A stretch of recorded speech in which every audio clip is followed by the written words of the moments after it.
A aula agora é sobre a origem da filosofia. Mas vamos lá, por que alguém estuda filosofia? Por que eu estudei filosofia? Por que eu, professora Elaine Cieiro, resolvi em algum momento da minha vida estudar filosofia?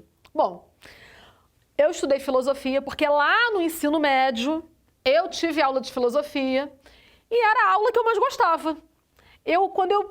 Quando eu comecei a entender que a filosofia se fundava no questionamento sobre o mundo, sobre a sociedade em que eu vivia, eu me interessei em conhecer, em descobrir que conhecimento era esse, que talvez pudesse me tornar capaz de olhar para o mundo onde eu vivia e dizer não para algumas situações.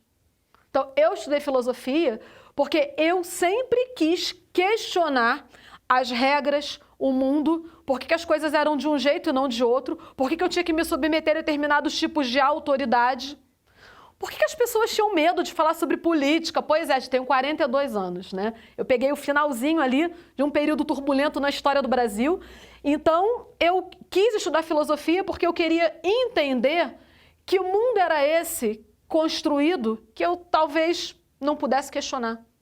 Então, estudar filosofia para mim foi muito importante. E quando eu falo sempre sobre a origem da filosofia, o que mais me deixa satisfeita é poder olhar para vocês, para você que está assistindo essa aula e falar, olha só, lá na Grécia Antiga, a origem da filosofia ela está intimamente relacionada ao questionamento dos mitos. Porque, veja bem, houve uma expansão comercial grega. Tá? Então, vocês podem ver aqui no mapa que essa expansão comercial, ela acontece.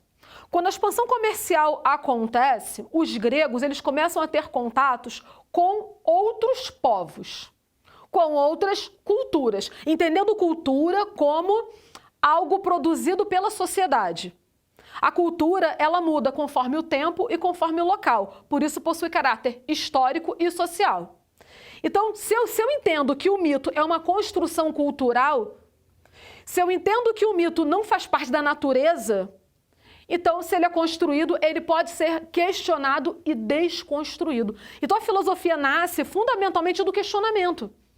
Então, quando os gregos começam a ter contatos com outros povos e começam a perceber que outros povos tinham outros deuses, tinham outras formas de perceber e explicar o mundo, eles começam a pensar, será que tudo que eu acredito está certo? Você se perguntou se tudo que você acredita até hoje está certo? Quem diz para você o que é certo? Quem diz o que é errado?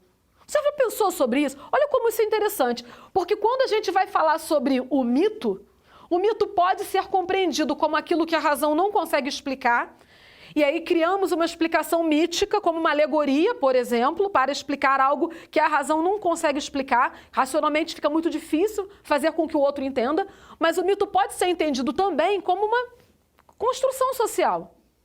E se é construído, pode ser questionado e desconstruído. Então, obviamente que a moeda foi importante porque facilitou a atividade comercial. É óbvio também que a escrita foi importante para o registro da cultura. Gente, mas a escrita não é importante só para o registro da cultura.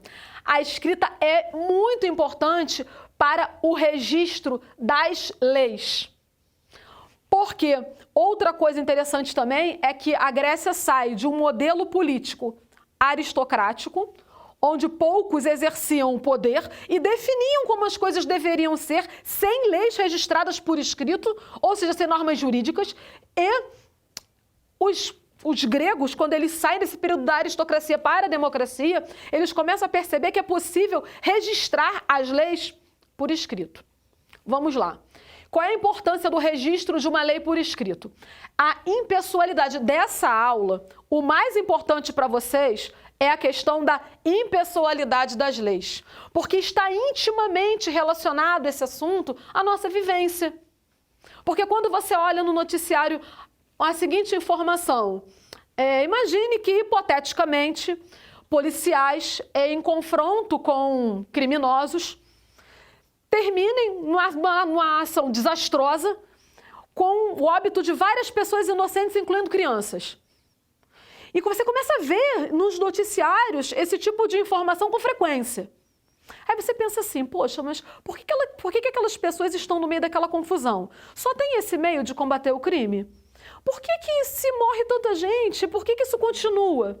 Então, esse tipo de questionamento faz com que a gente fique pensando assim, será que existem leis no nosso país para protegerem aquelas pessoas que estão numa condição de vulnerabilidade? Que estão numa condição que podem perder a vida num confronto? Então, será que existe outro meio? Como se posicionam os nossos governantes, nossos legisladores, quem faz as leis? Então, a gente começa a pensar o seguinte, poxa, se lá na Grécia Antiga a questão da lei registrada por escrito já era um meio de garantir a impessoalidade, por que hoje na nossa sociedade eles têm pessoas numa situação de extrema pobreza, que podem inclusive perder a vida? E por que outras pessoas não estão nessa situação? Aí entendemos a questão da desigualdade, a questão da produção e da aplicação das leis. Então, a lei que garante a vida, ela existe para todo mundo? Será que os nossos governantes pensam em outros meios, em outras formas de operações policiais para garantir a integridade física e psicológica de pessoas que estão em situação de extrema pobreza? E por que estão? Outra coisa muito interessante também, que eu adoro falar sobre a questão da impessoalidade das leis, é a questão da Constituição Federal Brasileira. Aquela Constituição promulgada em 1988, divulgada em 88, é uma Constituição que nós entendemos que serve para todos os brasileiros. Só tem um problema. Tudo que está ali, todos os brasileiros têm acesso. Então, toda vez que você pensar na Grécia Antiga, você vai pensar, caramba, lá na Antiguidade já houve a preocupação com a impessoalidade das leis. Que o que está registrado por escrito sirva de modo igual para todo mundo. Poxa, mas no Brasil nós ainda precisamos lutar por isso. Por que isso acontece? Então, quando surge a filosofia, surge a partir do questionamento dos mitos. Surge a partir de uma vivência que as pessoas não tinham. Começaram a ter contatos com outros povos que percebiam o mundo de outras formas e essas pessoas começaram a se perguntar se tudo que elas acreditavam realmente era verdade. Só que elas começaram a questionar também o mundo que as cercava. Os primeiros filósofos, eles ficaram conhecidos como pré-socráticos ou naturalistas. Eram filósofos que olhavam para a physis, para a totalidade de tudo que existe, pensavam assim, será que existe um elemento que teria dado origem a tudo isso que eu estou vendo?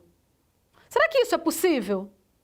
E entre tais filósofos pré-socráticos, dois se destacaram, o Parmênides e o Heráclito.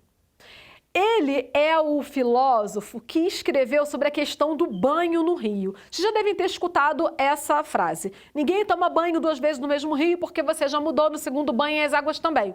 E é muito comum que as pessoas confundam ele com o Tales de Mileto. Pensem que a arqué para o Heráclito é a água, mas não é. A arqué para o Heráclito é o fogo, porque o fogo está, segundo ele, em constante movimento e é capaz de produzir tudo que ele está contemplando. Esses primeiros filósofos, eles vão dar origem ao que conhecemos hoje como biologia, como química, como matemática, como física. A filosofia é uma disciplina, uma área de conhecimento interessante, porque ela, ao mesmo tempo em que questiona, em que nos leva a questionar a realidade, ela nos faz pensar também sobre a estrutura do universo, sobre o mundo em que nós vivemos. Então, esses primeiros filósofos, eles dão origem ao que conhecemos como álgebra, geometria, química, física, biologia, matemática, e tudo isso é muito legal, porque assim nós entendemos o porquê de estarmos estudando determinadas coisas na escola. Porque não tem aula que você pensa assim, nossa, por que eu estou estudando isso? Por que isso é importante? Porque lá atrás, alguém se preocupou com a origem do universo e encontrou meios para entender o universo através dessas áreas de conhecimento e foram os filósofos pré-socráticos. Em resumo, aprendemos na aula a importância da filosofia, aprendemos a origem da filosofia, entendemos a importância da impessoalidade das leis e mais, aprendemos por que estudamos química, física, matemática, biologia e qual a importância disso para a experiência humana. Quem quiser tirar uma foto da lousa, pode ficar à vontade. Até a próxima aula!